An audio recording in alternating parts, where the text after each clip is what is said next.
Halo warga sekolah, kembali lagi dengan Capsek Sekolah Horor. Apa kabar kalian semua? Semoga baik-baik saja. Di episode Sekolah Horor kali ini menceritakan tentang spot-spot terangker di sekolah bekas perkantoran pada zaman penjajahan Jepang bagian pertama. Cerita ini bersumber dari akun Twitter @ayudia003. Selamat mendengarkan.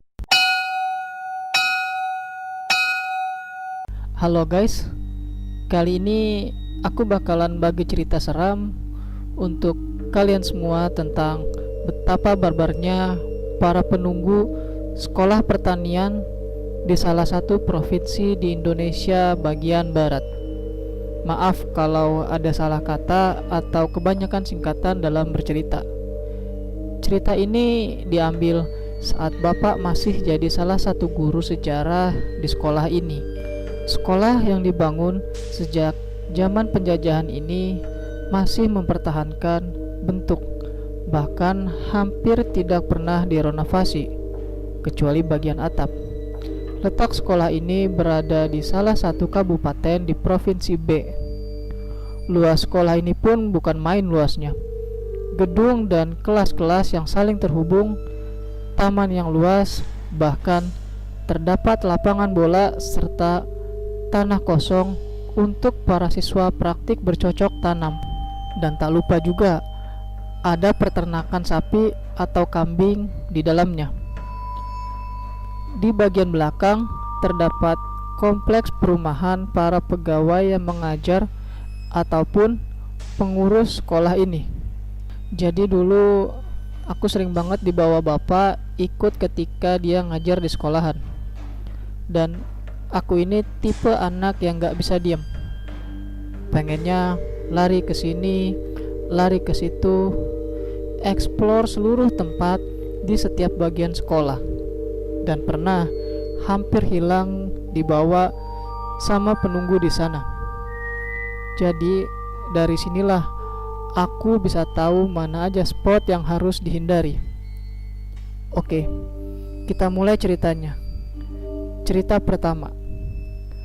Aku bakal mulai dari spot pertama di mana aku hampir diculik sama mbak-mbak yang suka main keroyokan. Ya, Miss K. Ceritanya, sore itu emak-emak komplek pada arisan di mes pegawai. Jadi aku dan beberapa teman sebaya memutuskan untuk bermain petak umpet. For your information, di belakang mes ada pohon beringin. Pohon yang besar kokoh itu sudah ada sejak berabad-abad lalu. Terlihat dari banyaknya sulur serta rimbunnya daun hampir menutupi gedung mes dan taman di bawahnya. Di pohon itu sengaja dibuat tempat duduk untuk para siswa atau bahkan para guru untuk bercengkrama. Pohon itu terlihat menyejukkan, tapi juga menyimpan kengerian yang teramat sangat. Kenapa? Karena disitulah penyakit dari segala penyakit berkumpul, dari levelnya yang paling bawah sampai level paling dewa. Kalau kata anak indie-indie, ini tuh singgasana rajanya. Tapi ya rajanya ini nggak ganggu. Nah, aku sama teman sebaya ini ceritanya ganjil. 7 orang terdiri dari 2 orang cewek termasuk aku dan 5 orang cowok. Mainlah kita kan. Nah, giliran jaga pertama sebut aja Nadia. Kita berbencar tuh. Ada yang ke arah kelas-kelas, ada yang ke arah taman, sedangkan aku lari yang ke paling ujung. Aku ngumpet di balik pohon beringin tadi. Perasaan aku tuh udah gak enak sebenarnya. Tapi namanya anak kecil ya, mana mikir, taunya ya cuma main aja. Hampir setengah jam aku duduk di bawah beringin, sama sekali gak mikir yang aneh-aneh. Kalau dipikir-pikir nih ya, sekarang baru terasa anehnya. Masa iya? Nadia nggak ngeliat aku, padahal jarak aku ngumpet ke Nadia tuh deket banget. Tapi ini nggak sama sekali kelihatan atau bahkan kedengar suaranya oleh Nadia. Suasananya sepi banget, bikin ngantuk. Jadilah aku tertidur. Tahu tidur setengah sadar kan? Ya, gitulah aku waktu ketiduran. Perasaan aku tuh ada yang belai-belai rambut. Pokoknya banyak banget tangannya. Terus juga dinyanyiin Nina Bobo gitu. Bahkan sampai sekarang, jujur ya, aku tuh parno tiap denger lagu ini. Sumpah. Aku udah usaha banget buat buka mata, tapi ya sia-sia. Entah kenapa aku gak bisa ngapa-ngapain. Lemes banget badan rasanya. Dan nafas aku pun semakin lama semakin terasa sesak. Perasaan aku rame banget yang ngerubungin, tapi gak bisa lihat karena mataku beneran ketutup rapat. Saat diambang antara ini aku beneran mati atau pengen pingsan karena kehabisan oksigen, tiba-tiba satu tangan narik aku kenceng banget. Dan ajaibnya aku langsung bisa nafas. Mataku bisa dibuka lebar-lebar. Baju aku basah. Dan ternyata aku udah gak di bawah pohon lagi, tapi udah di kolam ikan dekat laboratorium. Di situ orang-orang udah pada rame nengok aku. Pak Haji adalah orang yang berjasa narik aku tadi. Hal normal pertamaku adalah nangis. Ya, aku nangis kenceng banget manggil-manggil ibuku. Dari kerumunan ibu pun muncul. Ibu nangis-nangis meluk aku pakai selimut.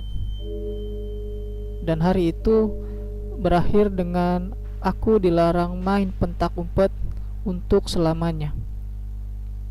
Sebenarnya aku udah ngilang semalam. Aku tuh baru ditemuin hampir tengah malam. Terus cerita dari Pak Ustadz, awalnya aku tuh memang ada di pohon beringin, dibawa sama mbak-mbak kun yang ada di pohon itu. Tapi ya karena si raja gak suka sama aku, jadi disuruh tuh bawa untuk ke tempat lain. Nah, inisiatif para mbak-mbak kun ini malah aku dibawa ke kolam ikan tempat para saudari-saudarinya yang lain. Lama waktu yang diperlukan Pak Ustadz untuk bernegosiasi sama mbak-mbak ini. Ada yang mau lepasin, ada juga yang minta ini dan minta itu. Ada juga yang minta jodoh sama Pak Ustadz. Ya namanya juga cewek, mana bisa sendiri. Tapi Pak Ustadz gak mau. Katanya gak bakalan dikasih apa-apa.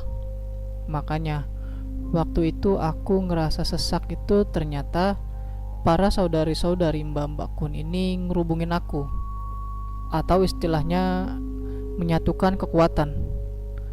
Menyatukan kekuatan biar aku gak bisa diambil. Jadi mereka bersatu tuh. Tapi ya kata Pak Ustadz, emang ribet berurusan sama cetan cewek. Jadi dengan terpaksa Pak Ustadz mengerahkan sedikit kekuatan dan berhasillah aku diambil paksa. Mereka marah, nuntut balas dendam. Tapi tetap gak bisa dong. Masa Pak Ustadz mau dilawan, dasar cetan. Setelah kejadian ini, aku jadi jarang dibawa ke sekolah sama bapak. Kalau bukan terpaksa banget harus dibawa. Itulah cerita pertama.